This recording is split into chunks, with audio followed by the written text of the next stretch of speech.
Section 2.5 and 2.6 are the ones we're going to hit. This is where it starts getting fun. And by that, I mean, it actually is really nice work here.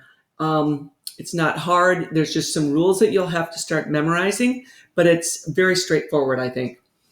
And it's called 2.5 is applying the power rule, and 2.6 is calculating derivatives of familiar functions. What we're going to do is find some shortcuts to finding derivatives. So hope you enjoy.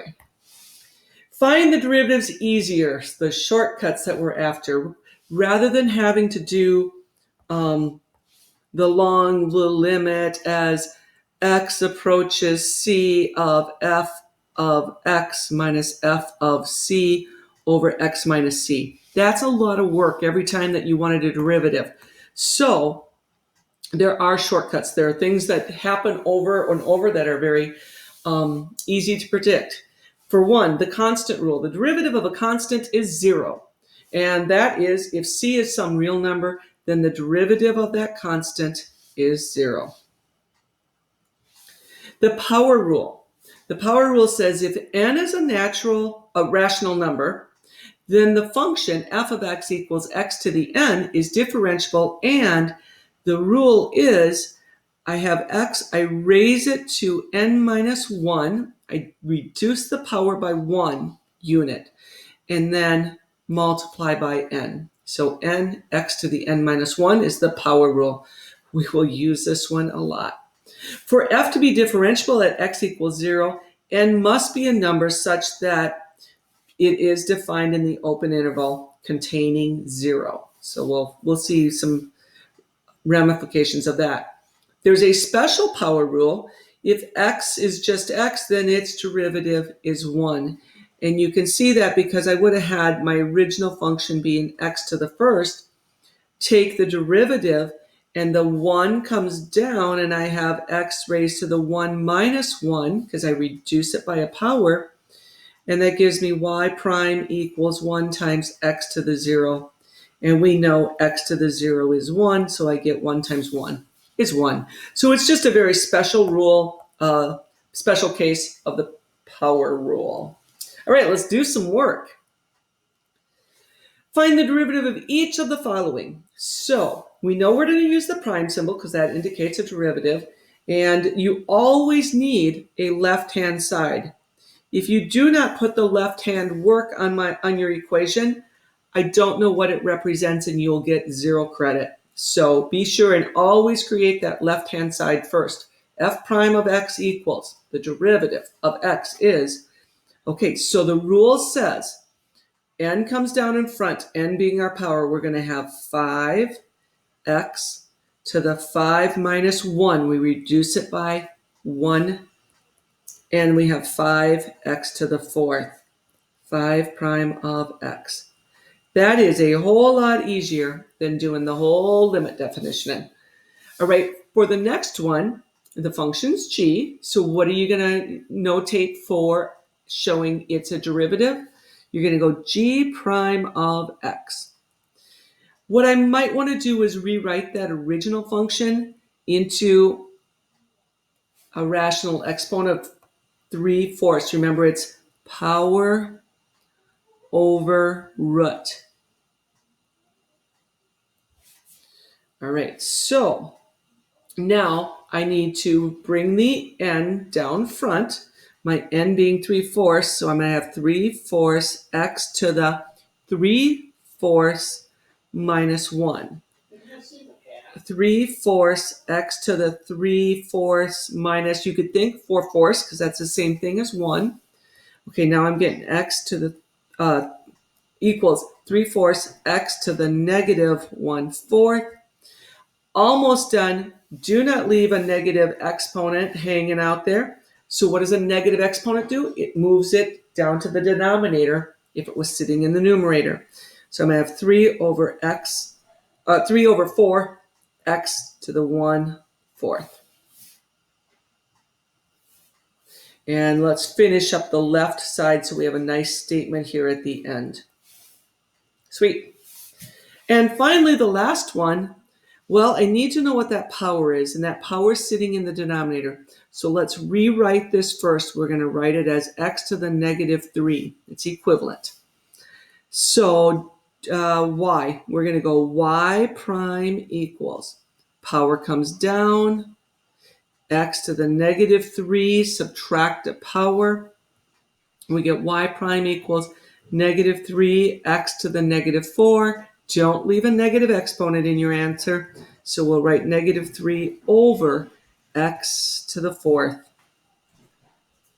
And we just did 3 derivatives super fast. Power rule.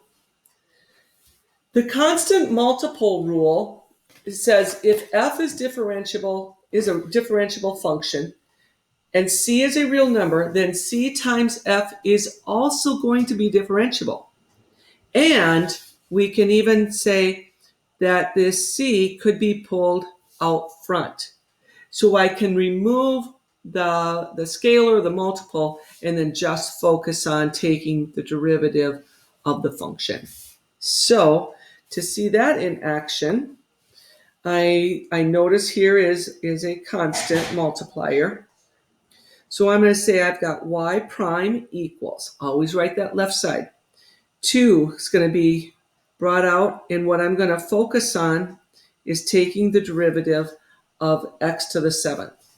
So I get y prime equals 2, power comes down, 7x, and then I reduce the variable by 1 degree, and I get y prime equals 2 times 7x to the, just the first, I guess. No, it's 6. I'm sorry. This should say minus 1, shouldn't it? Whew. It will be to the 6th. There we go. And then we would have y prime equals 14, x to the 6th. Now, I made that a ton of work, and it doesn't have to be near that much work. But you do see all the steps laid out there. Let's do another one. G prime. Okay, I would like to rewrite my function first. I want that x squared that's in the denominator to be recognized as a negative exponent, so x to the negative 2. Now we're going to go to g prime of x equals. The negative 2 comes down. I'm going to have 3 times negative 2 x to the negative 2 minus 1.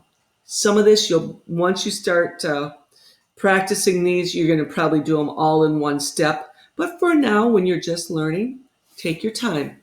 So I do negative 2 times 3 is negative 6. Negative 2 minus 1 is negative 3. And no negative exponents, so I get negative 6 over x to the positive 3. C looks like a doozy. Let's rewrite our function first. So rewriting this function, f of x equals, I see 1/8. I hope you do too. It's like 1 over 8. Sometimes it helps to write that as a fraction, as a multiplier, and show it out front. So I have x to the 5/6 power over the root of the index, which is the 6th root. Now let's go into our derivative, f prime of x.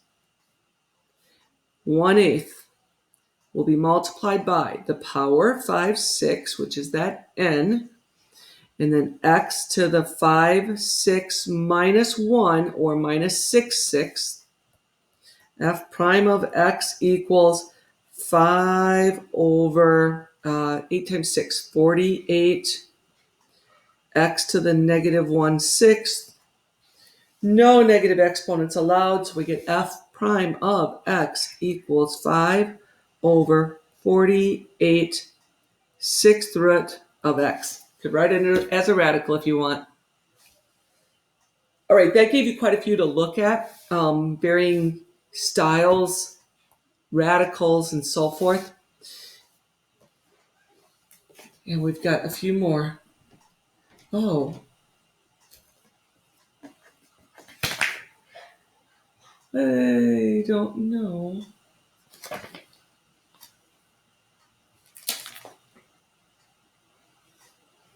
Oh, yeah, okay. I'm with this. There were all kinds of examples here, and they're just laid out different than the sheet. So we'll get to each one of these. So we have quite a few to practice on here. Nice. I'm going to rewrite this as, well, get the pen working.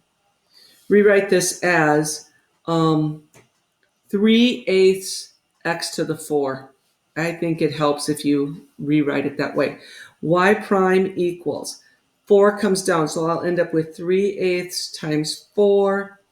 X to the 4 minus 1 is 3. Y prime equals, well, I'd have 12/8, which can be reduced. Y prime equals, 4 goes into them all, so 3 halves x cubed. Let me erase, the erase button isn't on here. That's a bummer.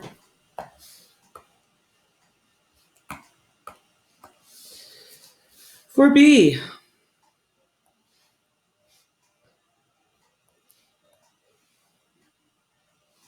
let's take and rewrite this one because I don't know how to handle the 3 being raised to the 4 if I'm doing a derivative. That seems a little, we haven't seen one like that. So let's rewrite first. And my rewrite is going to be y equals 3 to the 4th x to the 4th over 8. 3 to the 4th being 81 x to the 4th over 8. So I'm just going to leave it as 81/8 x to the 4th. The 4 will come down. Okay, let's do our derivative. Y prime equals 4 comes down, and I have 81 times 4 over, let's do parentheses, over 8. X to the 4 minus 1 is 3. 4 does go into 8 twice, so there's my final answer. 81 halves x to the 3rd. C. Give C a try. Well, I'm erasing this.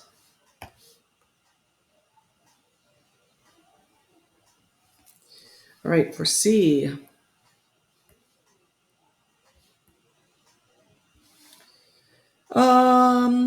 Rewrite it.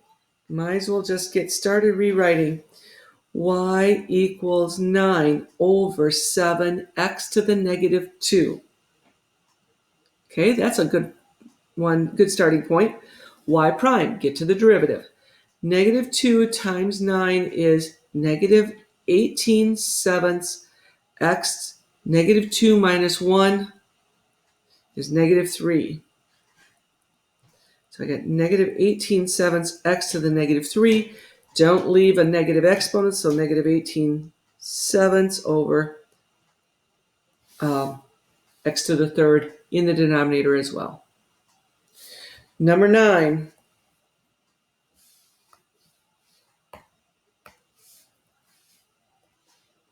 I'm sorry, not number 9, letter D. I was reading the 9 on top. I think square it out, right? Let's transform this. Y equals 9 over 49 x to the negative 2. That's a good starting point. Y prime equals 9/49 gets multiplied by negative 2. X to the negative 2 minus 1 brings us to an x to the negative 3rd. So I have 18 over 49 x to the 3rd. And then we're done. E. Oh, what's with this K? We got K's and X. In the direction, it addresses what K is. K is a real number. So it could be 3, 4, 5. It could be any number like that.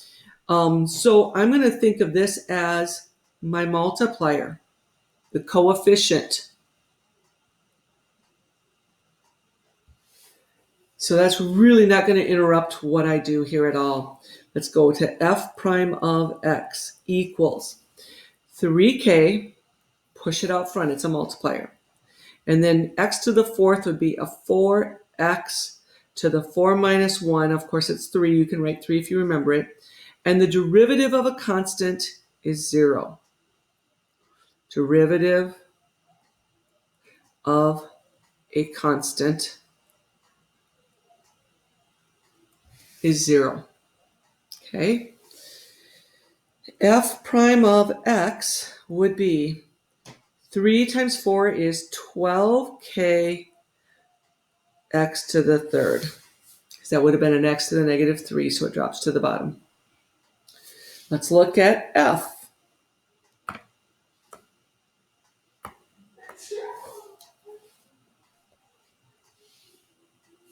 Lots of these. Taking derivatives using shortcut rules, loads of fun. Okay, so let's rewrite. G of x equals pi. Oh, pi is a multiplier. X to the fifth. K, x to the 4/3. Be sure you know how to convert radicals. I know you think I'm like being silly by saying know how to do it. You'll be surprised when the test comes. Somebody will forget how to convert that. G prime of x. So 5 comes down. I'm going to have 5 pi x to the 5 minus 1, or 5 pi x to the 4th, right? Minus k times 4/3 x 4/3 minus 1. So think of it as minusing 3/3. It's just as easy to write 3 over 3 rather than writing 1. That gives us 4k over 3 x to the positive 1/3. And no negative exponents hanging around, so there's our answer. And I'm going to, we got 1 left, we got G left, huh?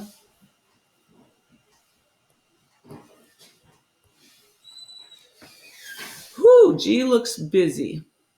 And it's got product going on, right? There's 2 things multiplied there. How do we handle this? Well, we're going to turn it into a polynomial. Distribute to get a polynomial, because that's going to be easy then to take the derivative term by term to get polynomial. All right, so that's going to be some work.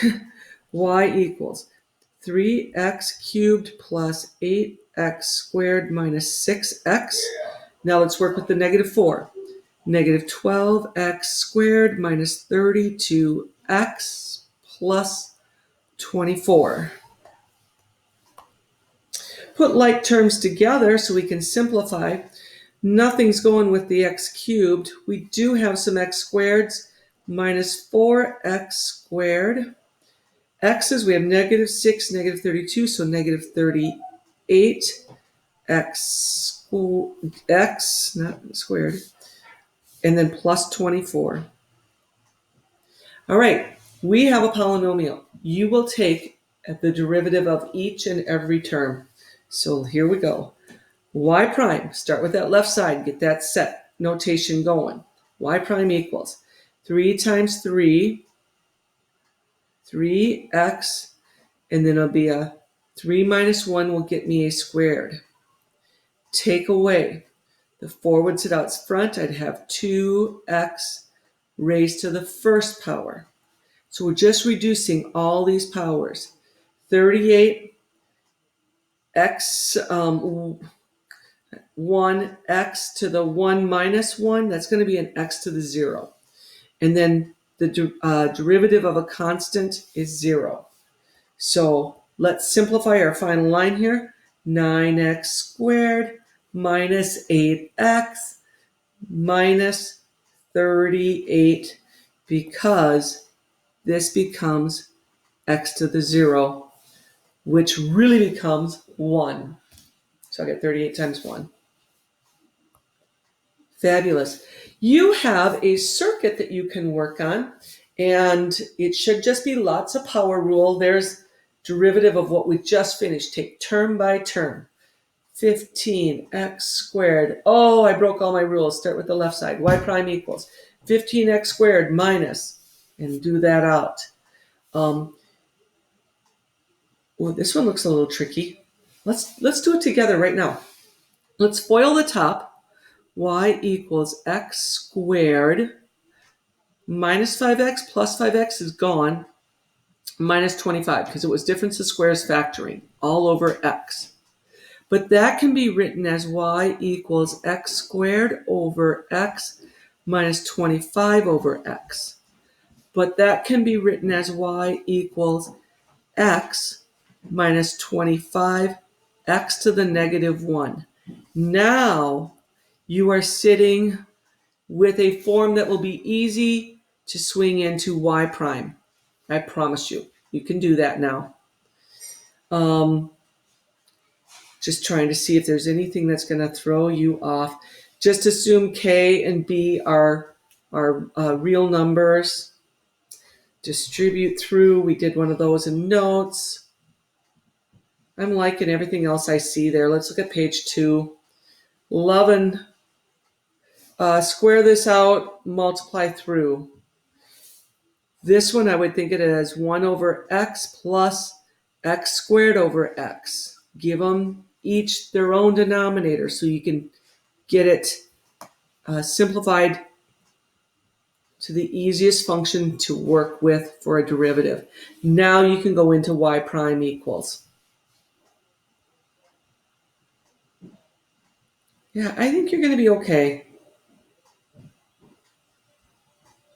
Should be fine. All right. See you later.